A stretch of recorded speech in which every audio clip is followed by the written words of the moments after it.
Second time আর medical ভর্তিচ্ছুদের সবচেয়ে বড় কনফিউশনের একটা জায়গা হচ্ছে সেকেন্ড রাইটার থার্ড রাইটারে কতটুকু সময় দেওয়া উচিত বা আসলেই সময় দেওয়া উচিত কিনা।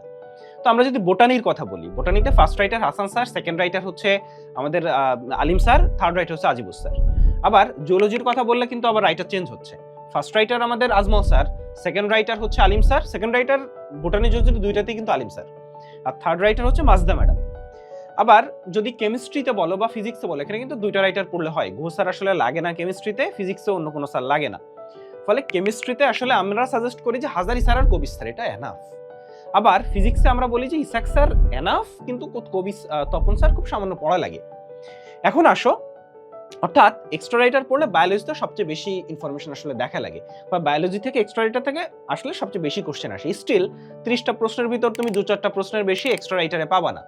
মানে এক রাইটার যদি তুমি ঠিকঠাক পড়ো, এক্সট্রা রাইটারে এখন সমস্যাটা কোথায় দেখো, তুমি হয়তো 4টা কোশ্চেন পাচ্ছ বায়োলজিতে, আমি ধরে নিচ্ছি। এখন এই 4টা কোশ্চেনের জন্য এক্সট্রা রাইটার তুমি যেই ফোরটা দাও, অনেক বাচ্চারা দেয়, সেই ফোরটা অর্ধিট কিনা। অর্ধিট তখনই যদি তুমি ফার্স্ট রাইটার মানে বোটানিতে হাসান স্যার এবং জুলজিতে আজমল স্যার, এই দুইটা স্যার খুব ভালোভাবে পড়ে ফেলছো। এটা ভালোভাবে পড়ছো কিনা কিভাবে বোঝা যাবে, তুমি একটা এক্সাম দিবা। এক্সাম দিলে যদি দেখো যে হাসান স্যারের উপর যে প্রশ্নগুলো করছে সেগুলোর ক্ষেত্রে তুমি 95% প্রশ্ন অ্যান্সার করতে পারতেছো, আজমল স্যারের ক্ষেত্রে 95% প্রশ্ন অ্যান্সার করতে পারতেছো, তাহলে বুঝবা যে না, হাসান স্যার আজমল স্যারে তোমার ভালো একটা প্রিপারেশন আছে। তখন তুমি সেকেন্ড রাইটার আলিম স্যার এক্সট্রা ইনফোগুলাই দেখবা, সব পড়তে যাবা না। যে আমি সেকেন্ড রাইটার, আমি হচ্ছে সেকেন্ড টাইমার, আমাকে হচ্ছে সেকেন্ড রাইটার থার্ড রাইটারে বস হইতে হবে। অনেকে যেটা করে দেখবা যে হচ্ছে কাইন্ড অফ মানে একটু ফ্লেক্স নেয়। হ্যাঁ, যে দেখো আলিম স্যারের এইটা আমি জানি, ওই ইনফো আলিম স্যারে আছে, ওই ইনফো মাজদা ম্যাডামে আছে। এত ফ্লেক্স নেওয়ার কিছু নেই, এত গবেষক হওয়ার কিছু নেই। তুমি বেসিকটা তোমার স্ট্রং কিনা, তুমি একটু ঘুরায় প্রশ্ন করলে সেটা তুমি আনসার করতে পারো কিনা, এই জায়গাগুলো খুব ইম্পর্ট্যান্ট। ফলে একটু বুঝে পড়া, প্রচুর প্রশ্ন সলভ করা। দেখো যখন তুমি প্রচুর প্রশ্ন সলভ করবা, তখন দেখবা যে আলিম স্যার মাজদা ম্যামের অনেক প্রশ্নই তোমার সলভ করা হয়ে যাচ্ছে। এখন এক্সট্রা ইনফোর তো কোনো অভাব নাই, সব এক্সট্রা ইনফো যদি মাথায় রাখতে যাও তখন ঝামেলা হবে। একই ইনফো হাসান স্যার একরকম, আলিম স্যার একরকম, মাজদা ম্যামে একরকম, আজিবুস স্যার একরকম।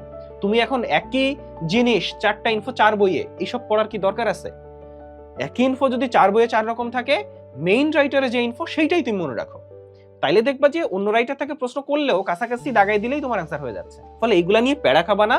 এক্সট্রা ইনফো, এক্সট্রা রাইটারের গুরুত্বপূর্ণ অংশটাই। অবশ্য আমাদের সেকেন্ড টাইম ব্যাচে কিন্তু আমরা এক্সট্রা ইনফোর উপর আমাদের এক্সট্রাস বই আছে, শুধু তাই না, এক্সট্রা ইনফোর উপর আমরা আলাদা ক্লাস নিই। হ্যাঁ, ফলে তোমার আলাদা বই দাগাই দেওয়া হয়। ফলে এখানে তোমার মানে তুমি যদি আমাদের সাথে যুক্ত হও, তোমার এক্সট্রা রাইটার নিয়ে সারাদিন বই নিয়ে বসে থাকতে হবে এমন কোনো নেসেসিটি তোমার নাই। তোমার কাজ যেটা, সেটা হচ্ছে মূল বইটা ভালোভাবে পড়া, বুঝে পড়া। এবং প্রথমবার তুমি চান্স মিস করছো কিন্তু মূল বইয়ে ল্যাকিংসের জন্য, মূল বইয়ের প্রশ্ন হাসান স্যার আজমল স্যারের প্রশ্ন ভুল করার জন্য, আমাদের হাজারি স্যারের প্রশ্ন ভুল করার জন্য, ইসাক স্যারের প্রশ্ন ভুল করার জন্য, জিকে ইংলিশে খারাপ করার জন্য। এই জায়গাগুলোতে বেসিক স্ট্রং করো, সময় দাও, তোমার যে উইকনেসগুলো ছিল সেই উইকনেসগুলো দূর করো, তাইলেই তুমি চান্স পাবা। সেকেন্ড রাইটার থার্ড রাইটারে মানে ফার্স্ট রাইটার শেষ হওয়ার পরে যতটুকু সময় পাও ততটুকু তুমি দেখো, তার বেশি দরকার নাই।